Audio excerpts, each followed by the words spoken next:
출애굽기 하나님의 말씀 25장 22절 거기서 내가 너와 만나고 속죄소 위 곧 증거계 위에 있는 두 그룹 사이에서 내가 이스라엘 자손을 위하여 내게 명령할 모든 일을 내게 이르리라.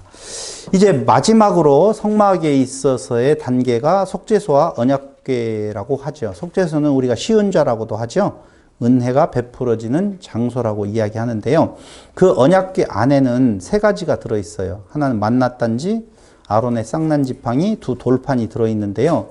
그 만낫단지가 의미하는 것은 우리가 잘 알고 있다시피 하나님의 공급하심 그리고 인간의 탐욕이지요.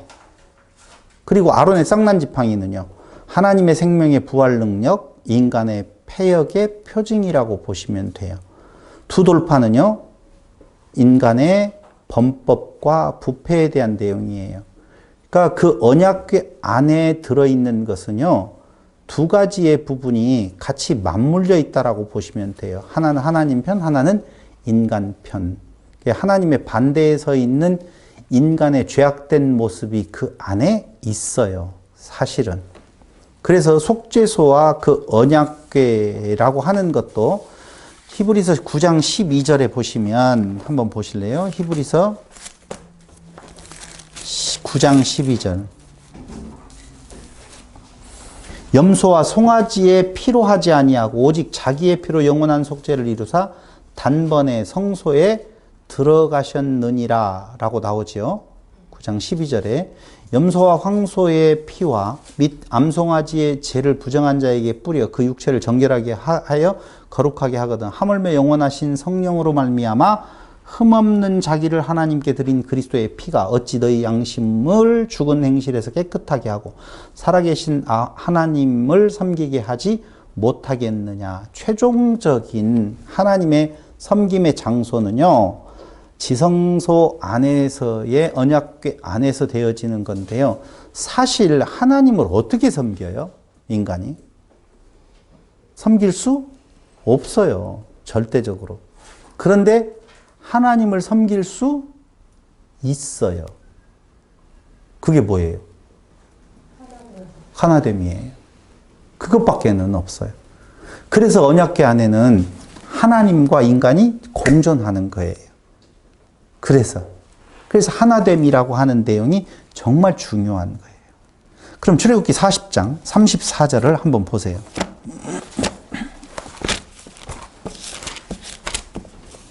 언약궤 안에 하나님과 사람이 공존하잖아요. 그 그리스도 안에서로, 언약궤 그리스도 안에서 하나님, 아까 이야기했잖아요. 만낫단지나 이 내용들이 어떻게 둘로 양립이 되어 있는 건가에 대한 내용 말씀드렸잖아요. 하나님의 공급하심과 인간의 탐욕, 그리고 아론의 쌍난 지팡이, 하나님의 생명의 부활 능력과 인간의 패역. 마지막 두 돌판이라고 하는 것도 인간의 범법과 그 부패인데, 그 하나님의 그 무엇이요? 십계명이라고 하는 내용이 하나님 편에 하나님 백성으로서의 모습이라고 보면, 온전한 하나님의 모습이라고 보면, 그것을 어떻게 범법함에 부패된 인간, 이게 나와 있거든요. 그리고 공존하는 거예요. 그러니까 그건 사실은 있어요, 없어요? 없어요. 뭘로 덮여졌어? 맞아요.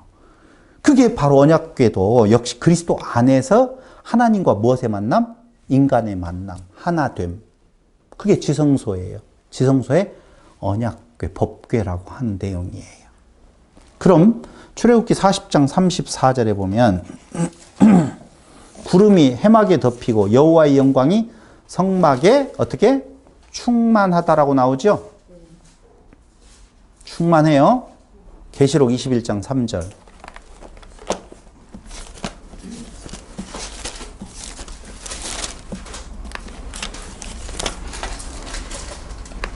내가 들으니 보좌에서 큰 음성이 나서 이르되 보라 하나님의 장막이 사람들과 함께 있음에 하나님이 그들과 함께 계시리니 그들은 하나님의 백성이 되고 하나님은 친히 그들과 함께 계시다라고 나오잖아요. 하나님의 영광에 가득 찬 부분은 우리가 이제까지 공부했던 것처럼 그 성막 자체가 요한복음 1장 29절에서 성막이 누구를 말해주고 있느냐? 예수 그리스도를 말해주고 있다고 나오잖아요. 요한복음 1장 29절. 제가 찾아서 읽어드릴게요. 여러분들은 안 찾아도 돼요. 29절에 보면 이튿날 요한이 예수께서 자기에게 나오심을 보고 이르되 보라 세상 죄를 지고 가는 하나님의 어린 양이로다 라고 나오죠. 여기 이 내용이 요한복음 1장 29절이 조금 여러분들 느끼기에 이게 무슨 성막이라고 예수 그리스도와 연결된 거냐라고 한다면 히브리서 9장 11절로 14절 보세요. 히브리서 9장 11절로 14절.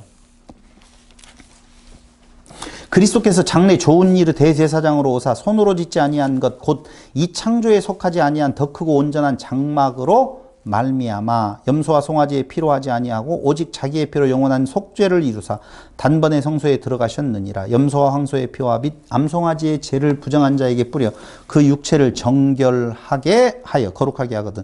하물며 영원하신 성령으로 말미암아 흠없는 자기를 하나님께 드린 그리스도의 피가 어찌 너희 양심을 죽은 행실에서 깨끗하게 하고 살아계신 하나님을 섬기게 하지 못하겠느냐 나오잖아요. 그러므로 여기에서 11절에 말하고 있는 것은 창조에 속하지 아니한 더 크고 온전한 장막이라고 나오잖아요. 그러면서 히브리서 9장 23절을 보세요.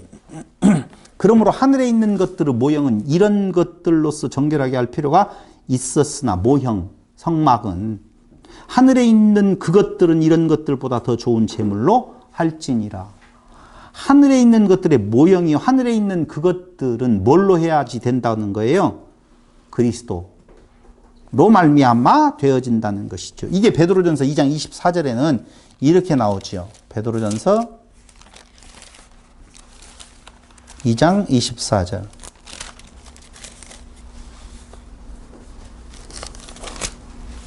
친히 나무에 달려 그 몸으로 우리 죄를 담당하셨으니 이는 우리로 죄에 대하여 죽고 의에 대하여 살게 하려 하심이라. 그가 채찍에 맞음으로 너희는 나음을 얻었나니 너희가 전에는 양과 같이 길을 잃었더니 이제는 너희 영혼의 목자와 감독 되신 이에게 돌아왔느니라 라고 이야기합니다. 히브리서 10장 10절을 또 한번 보겠습니다. 마저 다 읽고 종합적으로 설명을 해보도록 하겠습니다. 히브리서 10장 10절.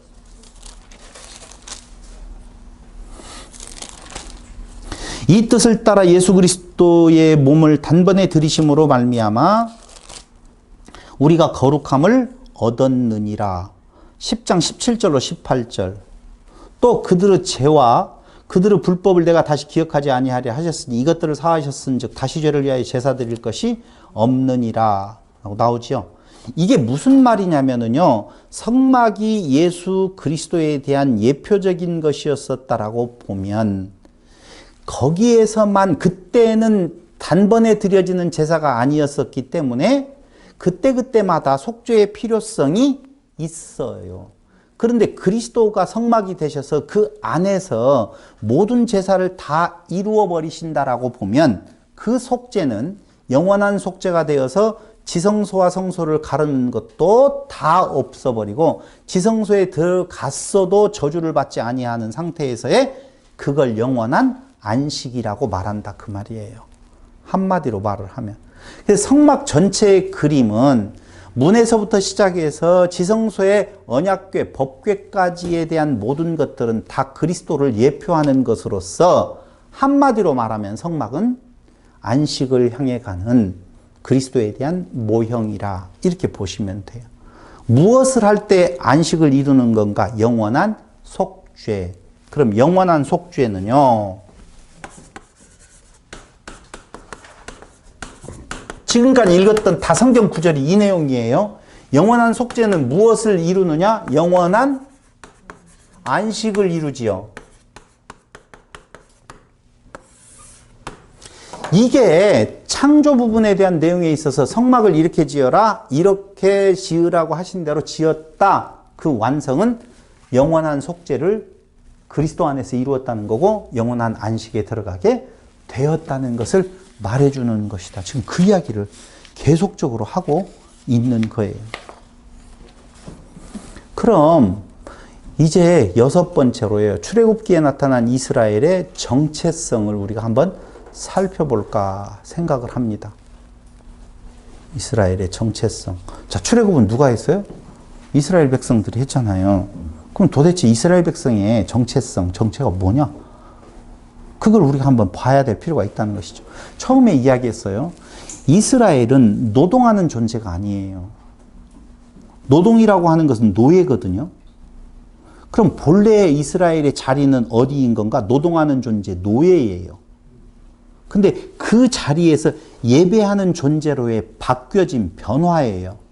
예배하는 존재는요, 하나님의 아들, 장자로서의 의미를 가지고 있어요. 또다시 설명을 하면은요, 애굽의 바로가 아니라 하나님만이 예배의 대상인 줄 알아야 예배 드려지는 거예요.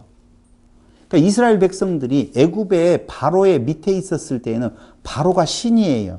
그래서 바로를 예배해요. 그 바로를 예배할 때에 그 예배 받는 바로는 그들을 노예 삼아서 노동을 시키는 거거든요. 여러분 잘 생각을 하세요. 죄 아래 놓여 있었던 우리는요, 죄의 노예가 되어질 때에 무엇을 하느냐? 노동을 하는 거예요. 그 노동이 뭐예요? 수고하고 무거운 짐진 자예요. 그러면 수고하고 무거운 짐은 뭐예요? 우리는 죄의 짐이라고 이야기하잖아요. 그렇게 죄에 짐졌다라고 해서 수고하고 무거운 짐진 자라고 생각을 해서, 아, 수고하고 뭐 내가 나쁜 짓 했던 거, 요거 생각을 많이 해요. 죄에 짐진 자라고 하는데요. 그거 말하는 거 아니에요.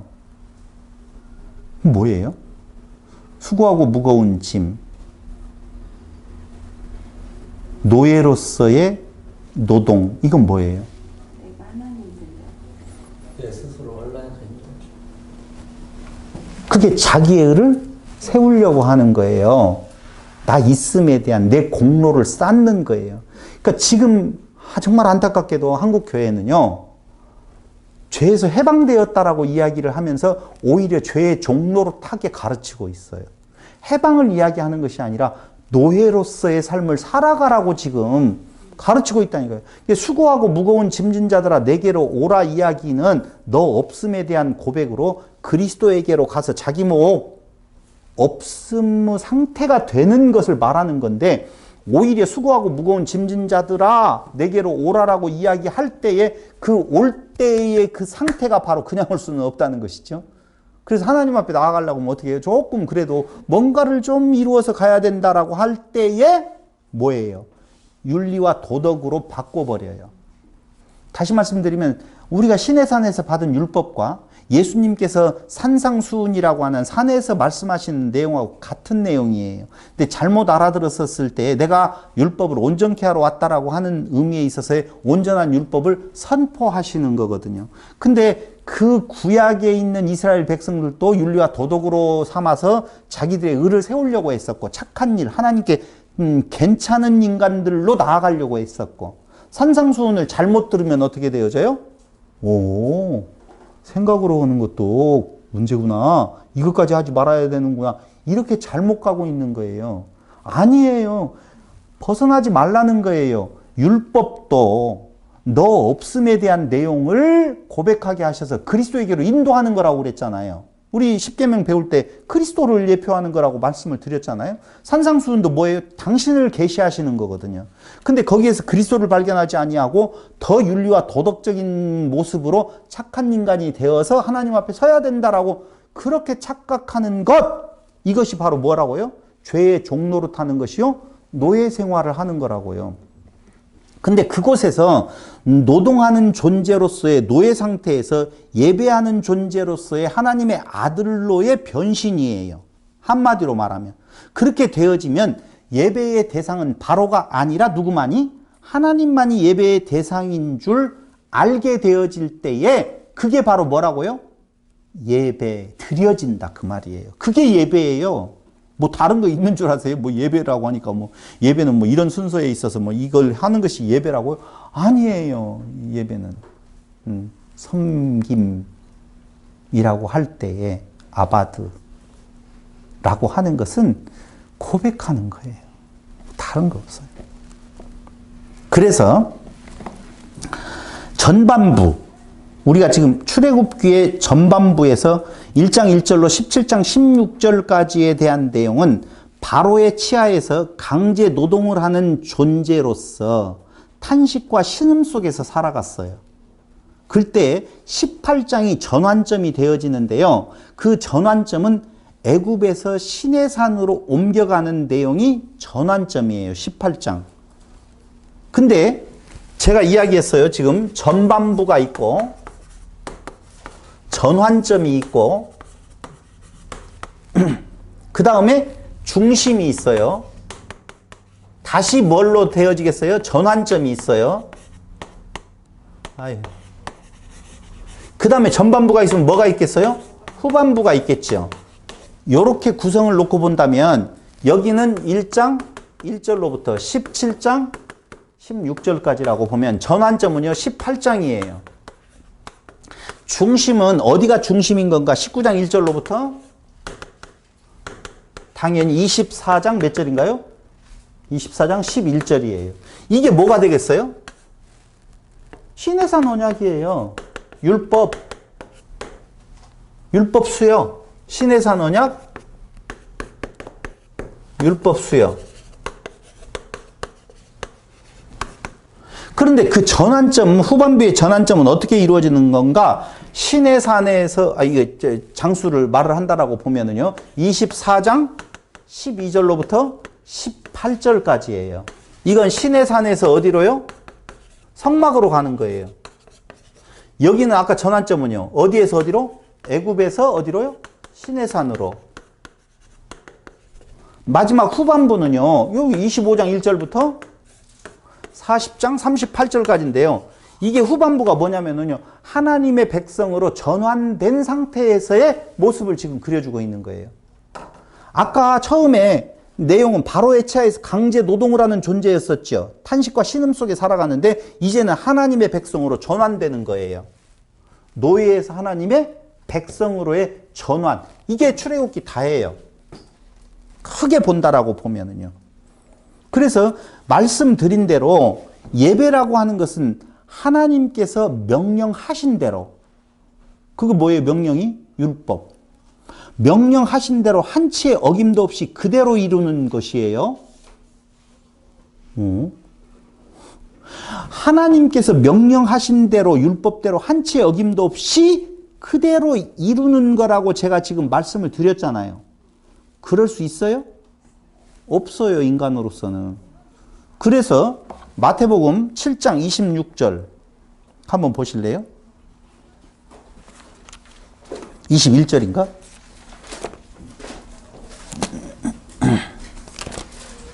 이게 어디 부분이겠어요?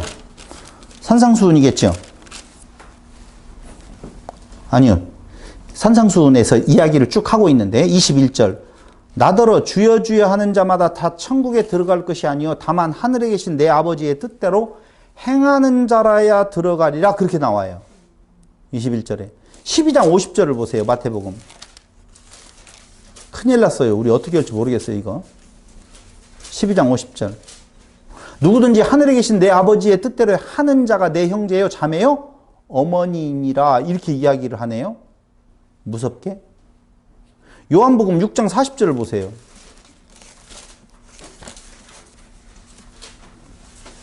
내 아버지의 뜻은 아들을 보고 믿는 자마다 영생을 얻는 이것이니 마지막 날에 내가 이를 다시 살리리라 하시니라.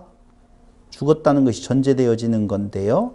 자, 여기에서 하나만 변동을 해볼게요. 갈라디아서 1장 4절.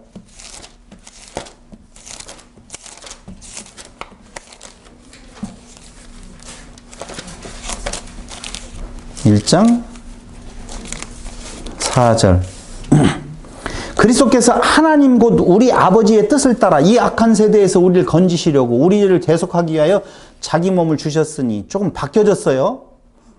약간 바뀌어지는데요. 마태복음 5장 48절, 7장 21절, 요한복음 15장 10절에 대한 내용 중에서 요한복음 10장 10절을 한번 보세요.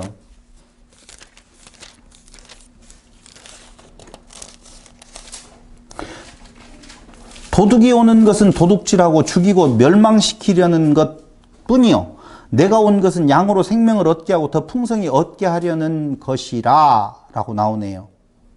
그러면서 17장 11절 보세요. 요한복음 17장 11절 요한복음 17장 11절. 나는 세상에 더 있지 아니하오나 그들은 세상에 있사옵고 나는 아버지께로 가옵나니 거룩하신 아버지여 내게 주신 아버지의 이름으로 그들을 보전하사 우리와 같이 그들도 하나가 되게 하옵소서. 성경 구절만 읽어봐도 지금 무슨 말을 하려고 하는지를 우리가 알 수가 있을 거예요. 그럼 사도행전 1장 4절. 사도와 함께 모이사 그들에게 분부하여 이르시되 예루살렘 떠나지 말고 내게서 들은 바 아버지께서 약속하신 것을 기다리라. 약속하신 것 기다리라.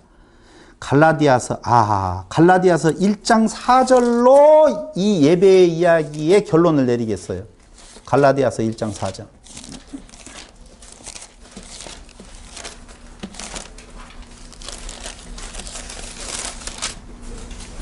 그리스도께서 하나님 곧 우리 아버지의 뜻을 따라 이 악한 세대에서 우리를 건지시려고 우리 죄를 대속하기 위하여 자기 몸을 주셨다라고 나오잖아요. 이게 바로 뭐예요? 율법의 완성이에요. 한마디로 말하면은요, 예배란 하나님께서 명령하신 대로 율법을 한 채 어김도 없이 그대로 이루는 건데 이건 내가 하는 것이 아니라 완벽하게 지켜야 될 그 율법은 누가 지키신다고요? 예수 그리스도께서 지키신다. 이게 예배 드리게 하심이에요. 네, 그리스도만 우리에게 있어서 의미 있게 받아들여지는 것은 어느 때 그게 가능한 것인 건가? 아까 말씀드린 대로 노동하는 존재에서 예배하는 존재. 애굽의 바로가 아니라 하나님만이 예배의 대상이구나. 그럼 애굽의 바로는 누구예요? 냉정하게. 우리는 애굽의 바로를 어떻게 생각하냐면요, 나 여기 있고 애굽의 바로 저기 있는 걸로 알고 하나님 저기 있고 나 여기 있는 걸로 생각을 해요. 내가 여기 있고 저쪽에 어떤 섬김의 대상이 있으면 이게 우상이라고 그랬잖아요. 말씀을 드릴 때. 그러니까 결국은 우상 숭배라고 하는 것은 자기를 투영한 존재예요. 그러니까 내가 바로에게 의미를 두는 것, 내가 어떤 신의 의미를 두는 것, 내가 여기에서 그 신을 섬기고 바로를 섬기는 목적이 뭐예요? 나 잘 되기 위해서 그래요. 잘 섬기면 많은 것이 온단 말입니다. 그래서 바로의 치하에 있을 때를 어떻게 해요? 그리워해서 가고자 한단 말입니다. 그때가 내 육신이 좀 편했으니까 라고 하는 내용이에요. 근데 하나님은 하나님 저기에 있고 나 섬김의 대상으로서 여기에 있는 것이 아니라 내가 섬기면 그렇다니까. 근데 오늘 말씀을 쭉 보니까 누가 하고 있어요? 예수님께서 하고 계셔요. 그래서 내가 있는 것이 아니에요. 그럼 예수는 하나님을 섬기지요. 어떻게? 하나 되어서. 그럼 내가 그리스도하고 하나 되어질 때 하나님과 하나됨, 이게 진정한 무엇이다? 예배다. 그것이 참 안식이다. 이렇게 가는 거예요. 출애굽기가 말하고 있는 내용들은 다 하나님의 백성으로 전환되었다라고 하는 말은 결론으로 말하면 하나님과 하나됨. 어디 안에서? 그리스도 안에, 성막 안에서의 지체로서의 하나됨이에요. 그때가 가장 안식의 상태를 누리는 것이다 라고 말씀을 드릴 수가 있어요. 그래서 이스라엘의 정체성, 한마디로 말하면 노동하는 노예에서 예배하는 하나님의 자녀, 지체로의 전환이에요.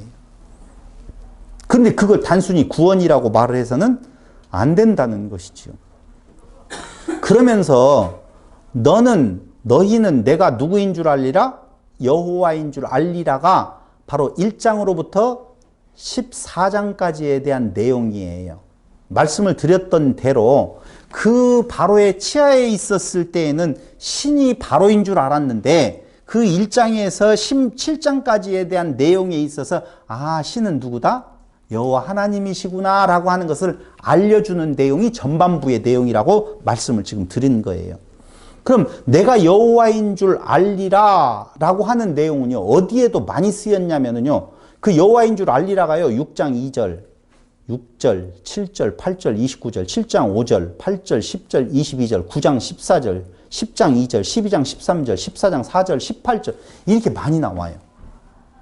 근데 이 내가 여호와인 줄 알리라라고 하는 것이 애굽에서 출애굽할 때에도 나오지만 제2의 출애굽이라고 하는 바벨론 포로 시기에서 돌아올 때도 마찬가지로 돌아오게 하실 때에도 내가 여호와인 줄 알리라가 몇 번 쓰이냐면은요, 58번이 쓰이게 되어져요.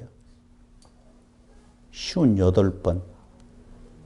쓰여져요. 회복된 땅에서 새 성전을 짓고 새 법과 함께 지내게 될 미래를 그려주는 내용이 잘 그려져 있는데요.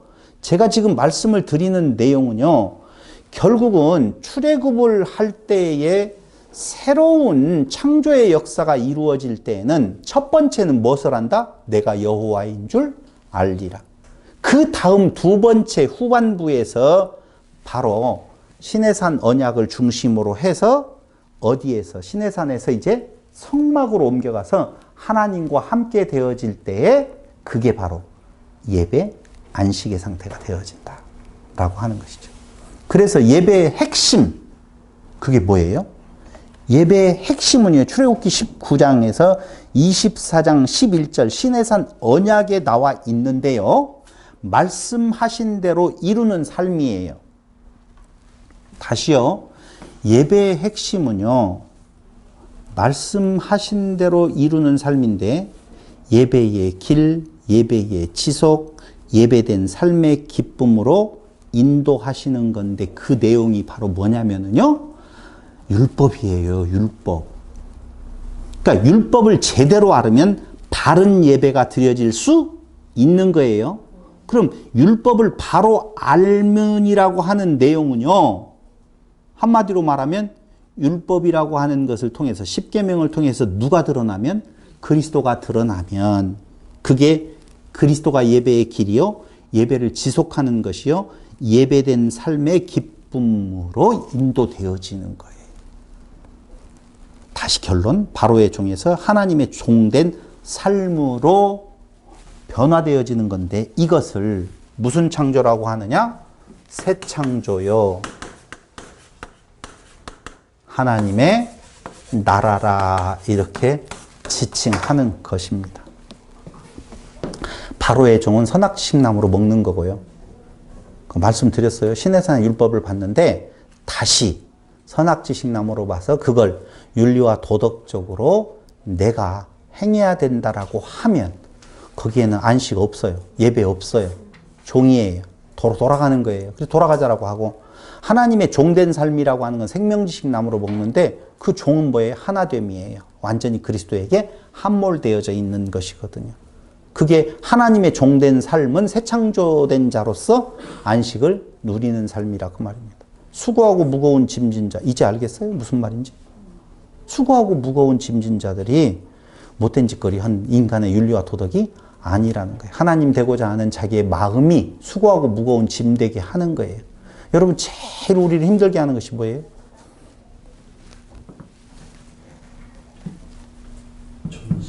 존심. 그렇죠. 그것 좀 힘들죠. 인간 참 정말 좀 무시당하는 것 같이.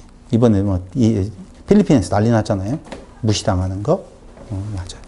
제일 힘든 것이 자기 있음에 대한 가장 강한 표현은요, 육체의 생명이에요. 죽음이라고 하는 거예요. 그걸 어떻게 해보려고 하는 것이 인간의 최대의 도전이거든요. 그게. 그래서 하늘의 대를 쌓아보자. 이렇게 하면 우리의 생명이 영원할까 하여 그 일을 시행해보고 이런저런 것들을 다 찾아가지만 아니에요. 그러니까 조금 더 논지를 깊게 들어가 보면은요, 구원이냐 아니냐를 따지는 내 자신도 벌써 거기에 물려 있는 거예요. 나는 구원을 받았어 안 받았어 라고 하는 관심 속에 있는 것 자체도 나의 존재가 있음이에요. 별 관심 없어요. 죄송해요. 구원에 대한 내용이 별 관심 없다니까. 아니, 제가 훌륭하다는 말이 아니라 그렇게 되어진다고요. 구원에 대한 내용이 우리가 천국이냐 지옥이냐, 참 신천지 같은 경우에는 지금 이 땅 위에서 구원받아서 잘 먹고 잘 사는 정도가 아니라 다스리는 자의 이치에 선다라고 하는 것 때문에 온 속는지도 모르고, 그게 속이는 거예요. 그 권한이 있다라고 하는 자에게 무릎 꿇게 되어 있다니까요. 그게 속는 거예요. 너를 내가 죽지 아니하고 살려준다는 것이 누구의? 이만희의 그 홀리는 말이에요. 다른 거 없어요. 지금 그렇게 문제가 되었는데도 불구하고 그 조직이 흐트러지지 아니하는 것은요, 진짜 죽는가 사는가 보자는 거예요. 그때까지 견디어 보자는 거예요. 그래도 거기만이 좀 말씀이 있지 않느냐, 이렇게 가요. 윤리와 도덕은 무너졌어도 뭐 인간이니까 이제는 그렇게 가요. 그런 적 없다라고 이야기했었을 때하고 분명히 다른데도 불구하고 다른데도 불구하고 그것을 넘어서는 뭐가 있어요? 두려움이 있다고요. 그 두려움이 뭐예요? 육체의 죽음이라니까. 결국은 그걸 넘어서려고 하는 것이 바로 뭐냐? 이만희가 안 죽는다는데 그때까지는 얼마 안 남았잖아. 죽으면 몇 년 안에 죽을 것이다라고 하는 내용 쪽에서 그걸 지켜볼 때까지는 그냥 있어보자. 그나마 거기에 말씀이 있지 않느냐. 왜? 교회가 잘 먹고 잘 살아라. 이렇게 하면 복 받는다. 저렇게 하면 저주 받는다라고 자꾸 저주와 축복을 이야기를 하니까 이건 아니다라고 하는 내용이 있죠. 그것보다는 훨씬 강렬한 것이 뭐예요? 영원한 생명 아니에요. 죽지 아니하는 육체의 생명. 그걸로 사람을 묶어버리는 거예요. 제가 어쩌다가 유튜브를 통해서 어떤 영화를 하나 봤는데요. 남자 하나가 신이에요. 그래서 그 여자들을 다스려요. 아내로라고 해요. 그럼 아내들이 그 상태에서 아기를 낳으면 남자애면은 다 없애요.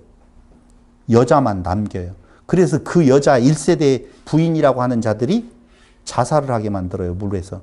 그리고 그 딸들을 가지고 또 아내로 삼아요. 그때 그 딸들 중에 하나가 반란을 일으켜가지고 결국은 영화가 끝이 나게 되어지는 부분을 내가 어떻게 봤어요. 그 영화를 자세히 본 것이 아니라 그렇게 대충 줄거리로 나오는 걸 봤거든요. 그러니까 그게 바로 매이는 거예요. 그 생명이 있다라고 하는 자에게. 그 생명에 매이는 것은 그걸 중요하게 여기는 자에게 매이는 거거든요. 돈을 중요하게 여기는 자는 돈에 매이게 돼요. 명예를 중요하게, 명예를 준다는 것에 매이게, 건강을 중요하게, 건강에 매이게 되어져 있거든요. 그러니 생명을 중요하게 여기는 자에게 생명이 있어요.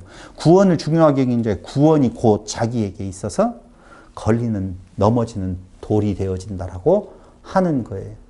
그럼 우리의 진정한 안식은 뭐예요? 다 없어짐이에요. 그래서 구원에 별로 신경이 안 가요. 개인에 대한 구원에 대한 내용이 아니라는 거예요. 이러면 이제 문제가 많이 생기죠. 구원 때문에. 그래 구원파에게 넘어가는 거예요. 구원이 문제가 되어진 거. 근데 구원파의 논리를 따라갈 수가 없어요. 어떻게 말을 할 수가 없어요. 지금 논리로 보면. 다 구원파의 논리를 말하면서도 또 하나님께서 예정하신 자는 뭐 어쩐다라고 다 했다라고 해놓고는 그것보다 훨씬 낮은 단계의 이론을 가지고 그걸 문제 있다라고 하니까 그게 되겠냐고요. 안 되죠. 엉뚱한 데로 가서 참 죄송해요. 그래서 출애굽기는요, 창조에 대한 이야기를 하고 있고요. 출애굽기라고 말할, 그것만으로 말할 수 없지만 모세오경 자체가 다 창조에 대한 이야기예요. 그럼 그건 이스라엘 창조에 대한 이야기를 말해주고 있다라고 보면 이스라엘 창조라고 하는 것을 이루기 위하여서 모세오경이 필요했어요. 기초가 되어진데 창세기가 필요했는데 출애굽기부터는 본격적으로 육적 이스라엘이 나타나게 되어져요. 근데 마태복음은요, 영적 이스라엘에 대한 내용이 창조되어지는 거예요. 그러므로 육적 이스라엘은 바로의 종에서 하나님의 종으로, 영적 이스라엘은 죄의 종에서 누구의 종으로? 예수의 종으로 이렇게 바뀌어지는 것을 뭐라고 한다? 창조라고 말한다 그 말이에요. 그래서 제가 모세오경 출애굽기와 마태복음을 비교하는 표를 한번 만들어 봤는데요. 이걸 드릴 수는 없고 여기에서 지금 대충 말씀을 드린다라고 하면 어떻게 똑같은가? 자, 먼저는요, 모세, 하나님의 법을 전하는 자예요. 예수 그리스도 하나님의 법을 완전케 하시는 분이에요. 그래서 모세오경은 토라라고 이야기하죠. 창세기에서부터 신명기까지요. 근데 예수 그리스도는, 즉 모세를 통해서 토라가 증거되었다라고 보면 예수 그리스도를 통해서 토라의 완성이 이루어져요. 그게 마태복음이에요. 마태복음. 첫 번째, 이스라엘 민족의 족보는요, 아담, 아브라함, 야곱, 그리고 출애굽기에서 누가 나와요? 모세가 나와요. 근데 예수님의 족보를 보면 영적 이스라엘은요, 마태복음 1장 1절로 17절까지인데 아브라함, 다윗, 그리고 누가 나와요? 예수 그리스도가 나와요. 여기에서 우리가 봐야 될 것은요, 바로에 의한 사내아이가 살해되어지는 것이 출애굽 1장에 나오죠. 출애굽 1장에 나오잖아요. 그래서 바로에 의해서 사내아이를 살해하라는 명령이 떨어질 때 모세가 탄생하게 되어지는데, 똑같은 내용이 어디에서도 나오느냐면요, 헤롯에 의한 사내아이를 살해하라고 하는 명령이 일어날 때에 예수님이 탄생을 해요. 그러니까 이스라엘이, 육적 이스라엘이 탄생하기 위해서 모세가 필요했다면 영적 이스라엘은 누가 필요해요? 예수가 필요한데 둘 다 살해의 명령이 일어날 때 태어난다라고 하는 내용이 바로 구원이에요. 그러면 또 한 단계를 가보면은요, 바로의 왕궁에서 모세는 바로의 왕궁의 보호 아래 자라나잖아요. 출애굽기 2장 10절에 나오죠. 예수님은요, 애굽으로 피신하여 애굽의 보호 아래에서 자라나요. 같아요. 그런데 2장 20절에 그 피신하여 있었을 때 돌아가라 아기의 목숨을 찾던 자들이 다 죽었느니라 이런 말씀 나오잖아요. 우리 알고 있잖아요.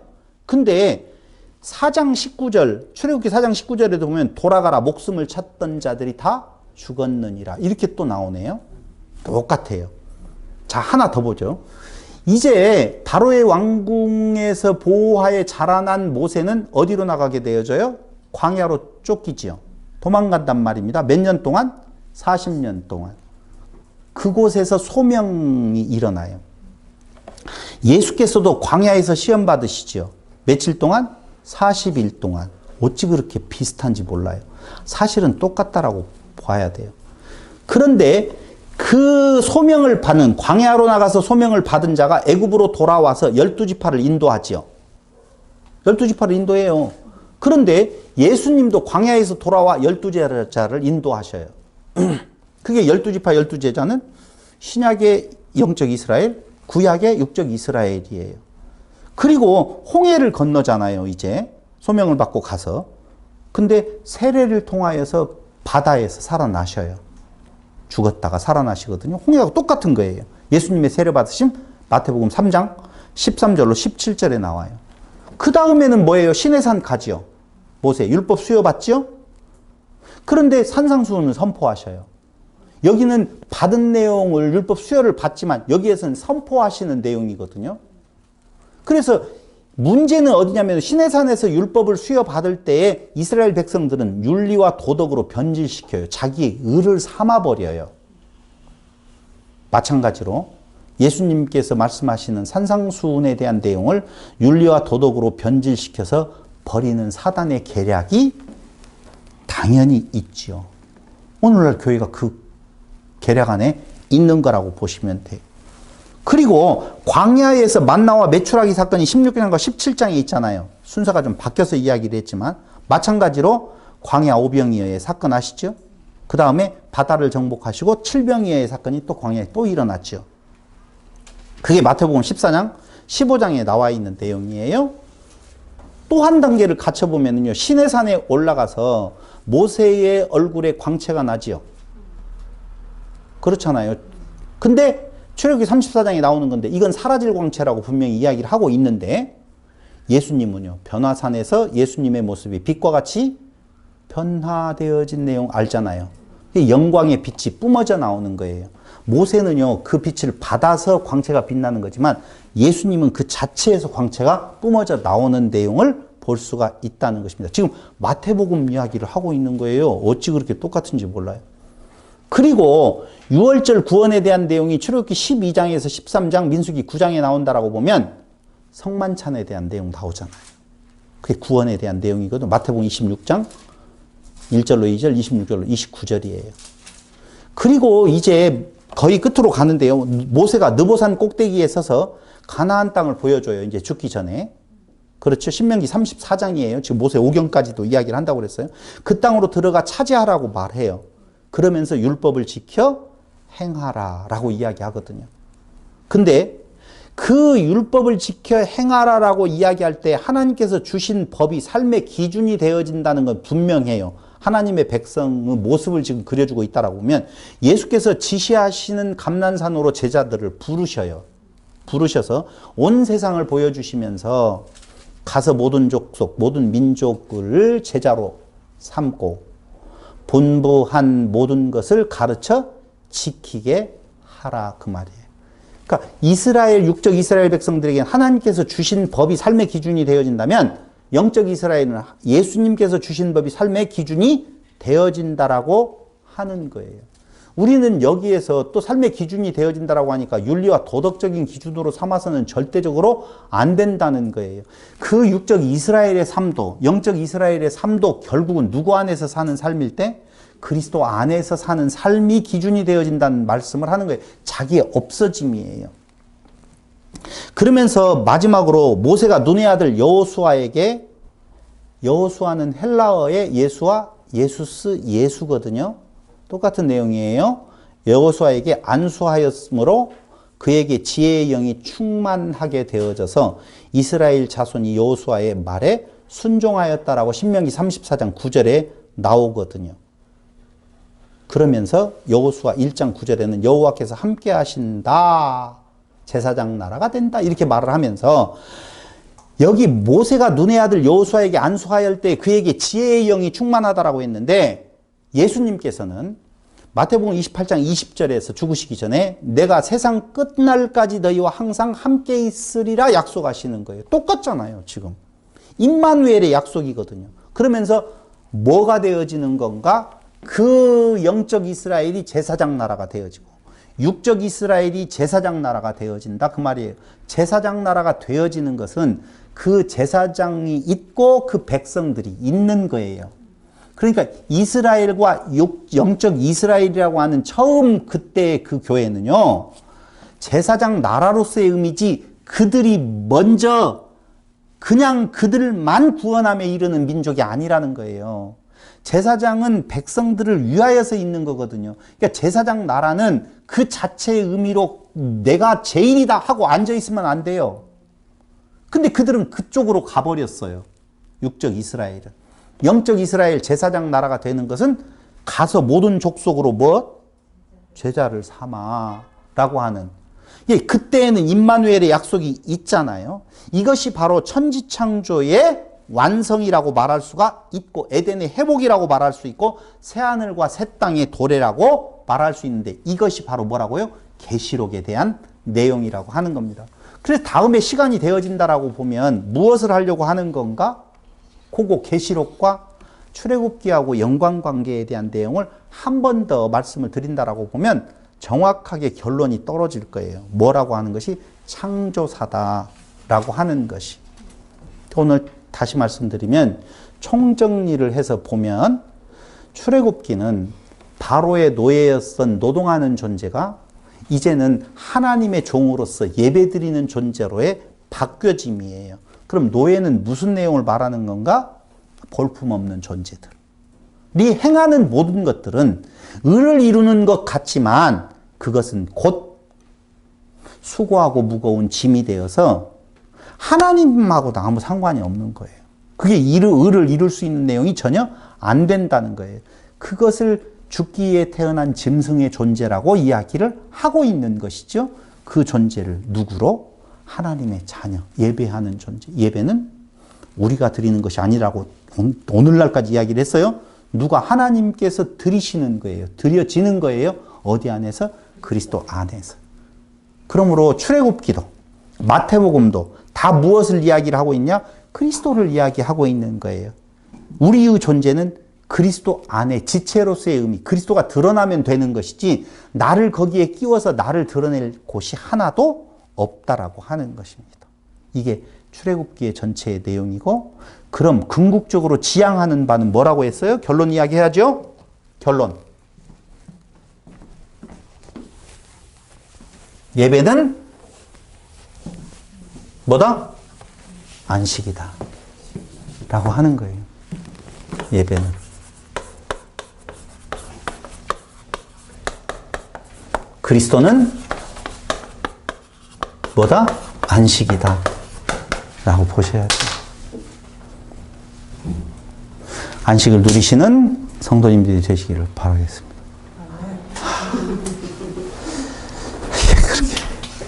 그렇게 계속적으로 무엇 한다고요? 손 씻는 부분에 대한 내용, 끊임없이 그 안에서도 나라고 하는 존재를 죽이지. 그래서 날마다 어떻게 하노라? 죽노라. 그것을 바울이 뭐라고 말해요? 죄의 삭은 사망이라고 할 때 날마다 죽는 것은 그 죽음을 말하는 거예요. 날마다 자기의 의를 죽이는 삶. 내가 원하지 아니하는 것이 내 안에서 끝없이 내가 중요하다라고 그 고개를 드밀고 나오는 내용. 그 머리가 자꾸 없는데 또 생기고 그러잖아요. 그걸 뭘로 표현하고 있냐? 손과 발로 표현하고 있는 거예요. 내 수고하고 애씀이 나를 드러내는 것으로 자꾸 내 안에 꾸물꾸물 나온다는 것이죠. 요것이 있는 한은 있으면서 거기에서 안식을 찾아가게 한다니까요. 거기에서. 아, 그렇구나. 그래서 바울은 가장 고통으로 가장 자기의 그 죄악된 모습을 볼 때에 안식을 누리는 거예요. 그 없애서가 아니라니까? 그 모습을 보면서 안식을 누리는 거예요. 엄마? 아, 우리는 완벽하게 그 상태가 좀 사라지고 주여만 외치는 그것이 안식인 줄 알고 있잖아요. 아니라니까. 그래서 계속적으로 안식일을 지켜라, 안식일을 지켜라는 것은 어디서부터 나왔어요? 만나와 메추라기 사건부터 시작해가지고 시내산에서도 나오고 있고 성막 지시리에서 성막을 완성할 때에도 다 뭐예요? 안식일을 지켜라고 하는 내용이 그 중간중간에 다 나오는 거예요. 그것이 아니라고 보면 창조의 과정에서 무엇을 마지막으로 안식일을 지키라고 하면 끝나잖아요. 근데 아니에요. 중간중간에 다 과정에서. 그러니까 성막 부분에 있어서도 문에서도 안식, 여기에서도 안식, 여기에서도 안식, 다 안식이에요. 근데 그건 언제 느낀다고요? 그리스도를 발견할 때 안식을 느끼는 것. 그리스도가 안식이다. 그 말. 그 안식을 자주자주 누려가시는, 자주자주 누려가시는 성도님들이 되기를 바라겠습니다. 오늘 여기까지 마치겠습니다. 출애굽기 다 끝났어요. 이제 읽어보셔요. 이제 여러분들이 잘.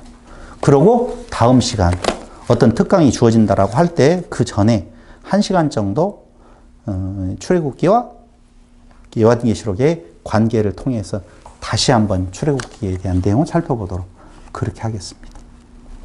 기도드리겠습니다.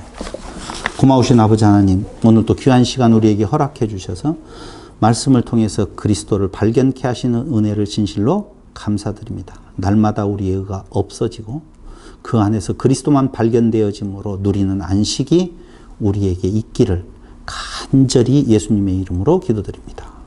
아멘. 질문 있으면 받겠습니다.